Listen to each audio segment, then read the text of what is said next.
মনে করে, এটা বিশ্বাস করে যে এই ফুল যেভাবে আপনারা যেভাবে এই ফুলের মতোই পবিত্র, সেভাবে এই ফুলের সুগন্ধের মতোই আপনারা একদিন সারা দেশব্যাপী আপনাদের সুগন্ধ ছড়িয়ে পড়বে ইনশাআল্লাহ।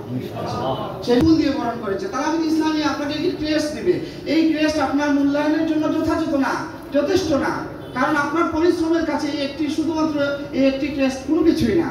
কিন্তু তালামিদ ইসলামিয়া আপনাকে এই ক্রেস্টের মাধ্যমে একটি দায়িত্ববোধের কথা স্মরণ করিয়ে দিতে চায় যে আমাদের স্যার বলেছেন, বারবার বলেছেন যে আমাদের আখিরাতই হচ্ছে সব। অনেকেই বলবে আপনাকে যে দুনিয়ার জীবন আপনার জন্য না, আখিরাতই সব। এই কথাটা ভুল। দুনিয়া আপনার জন্য প্রস্তুতির একটি জায়গা। কোন প্রস্তুতি? সেটা হচ্ছে আখিরাতের প্রস্তুতি।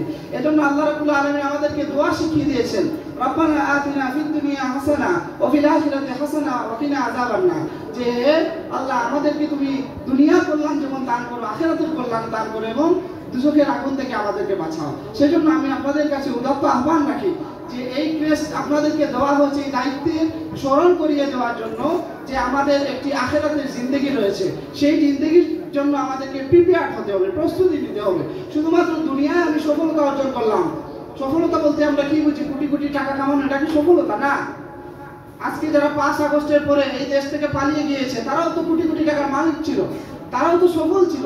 তাহলে দেশ থেকে পালাতে হলো কেন? কারণ হচ্ছে তারা সবকিছু অর্জন করেছে কিন্তু মানুষের ভালোবাসা অর্জন করতে পারে না। আপনার যত কিছুই থাকুক না কেন, প্রত্যেকটি জিনিসের পেছনে মানুষের দোয়া থাকা প্রয়োজন।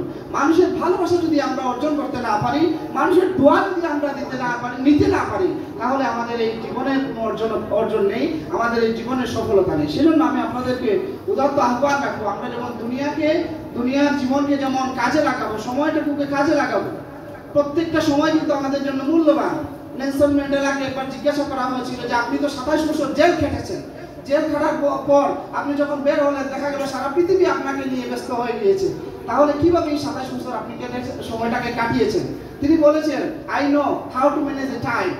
তিনি বলেছেন, আমি জানি সময়কে কিভাবে ম্যানেজ করতে হয়, কাটাতে হয়। তিনি সময়কে গুরুত্ব দিয়েছিলেন বলেই সারা পৃথিবী তাকে নিয়ে ব্যস্ত হয়েছিল। সেজন্য আমি আপনাদের কাছে উদাত্ত আহ্বান রাখি যে আমরা যে সময়কে হারিয়ে গিয়ে, আসুন আমরা এই দুনিয়ার সময়কে কাজে লাগাই, পড়াশোনায় নিজেকে ব্যস্ত রাখি, অন্যগুলো দিকে যেন আমরা ব্যস্ত না হই। আমরা যেন আমাদের পরিচয় কেন ফেসবুক আর হবে আমার, তাই না?